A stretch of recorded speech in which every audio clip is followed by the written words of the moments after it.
Hi everyone, I'm recording my reading accountability video between bouts of hay fever this morning. It's been pretty bad.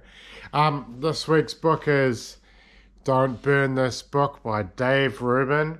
Full disclosure, I had no idea who Dave Rubin was. I'd never seen the Rubin Report, and I just basically picked this book up from the library on a whim because the cover looked interesting. Um, it's a couple of hundred pages long. It's like 250 pages. It's a pretty easy read. Um, I'm going to just read some excerpts from it, I guess. One is like something that I've experienced and something that may be a little bit more controversial, perhaps. So, I have to take deep breaths because I can hardly breathe today. Once upon a time, the left was truly liberal. Liberals used to champion the rights of women, black people, and gays. They fought for all marginalized groups to be equal under law.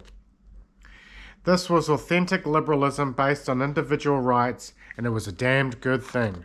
My camera's sliding.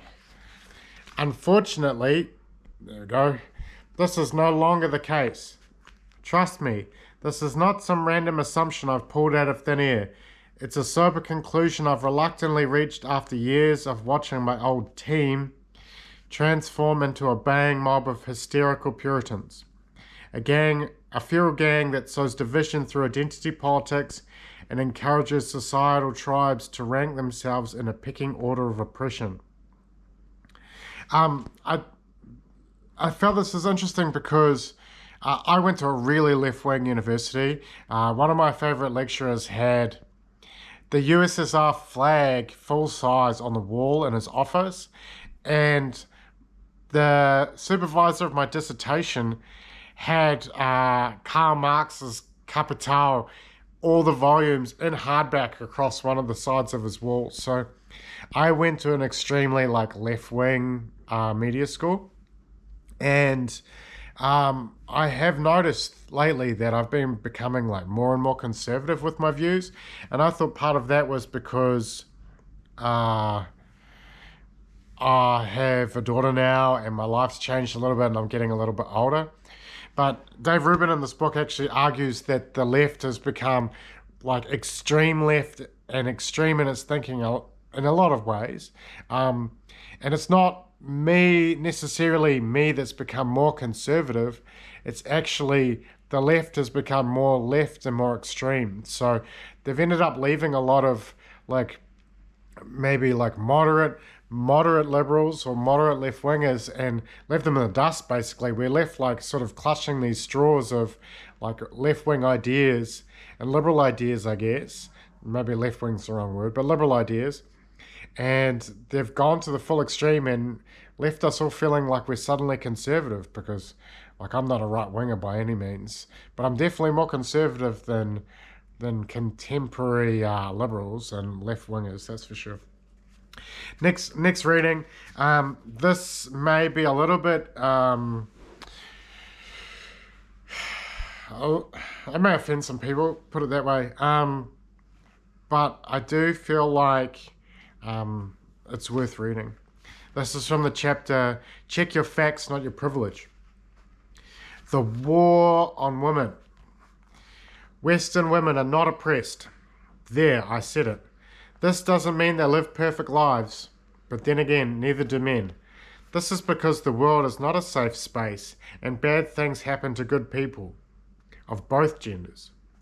Despite this, we're constantly told that today's women are an oppressed class, trapped in a state of perpetual bondage. No, not the fun kind. Historically, this may have been true, but not today. In fact, American women have never been more liberated in our country's 244-year history. He's talking about Americans, of course. Which is a good thing. Feminists, feel free to smile. Let's look at the data. Women dominate universities in more than 100 countries, according to the World Economic Forum. And nope, this isn't a phenomena exclusive to the West. Here are a few examples.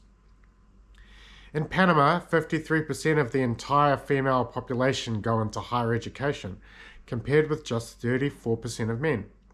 In Malaysia, nearly 65% of university students are female. In Argentina, 98% of women have some form of higher education qualification, nearly twice as many as their male counterparts. Similarly, Sri Lankan women outnumber guys in college by almost 2 to 1. There's quite a lot in here. I'm just going to skip a little bit. Women are also much less likely to become victims of homicide. A 2013 study by the United Nations Office on Drugs and Crime found that nearly 80% of murder victims were male, not female. In fact, women are less likely to be victims of every crime except rape and sexual assault. Women get treated better online, as noted by Pew Research. Men are the primary targets of threats, 10% compared to 6% of women. Men are also twice as likely to be harassed for their political views, 19% of men compared to 10% of women. Similarly, half of all online trolls are women. A study conducted by UK think tank Demos analysed Twitter for 3 weeks.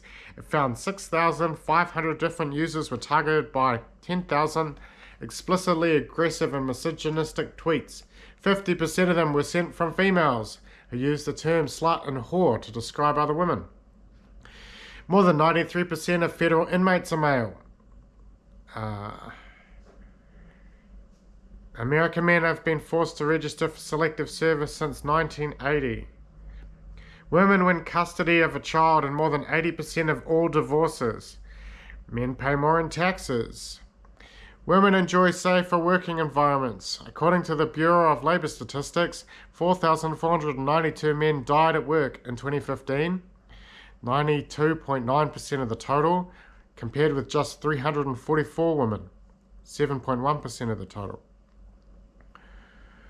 All of this data suggests that, in contrast to the mainstream narrative, which is pushed by the likes of some people, women are not an oppressed class. Sure, some of them will experience some discrimination some of the time, but it's not systemic. In fact, women are actively thriving above men and boys in many critical domains.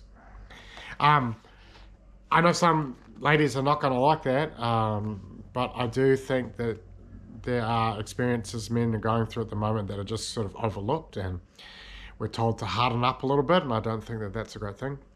I'm sorry for the long video today. That was not my intention. This is a really good book.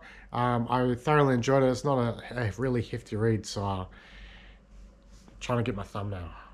Check it out.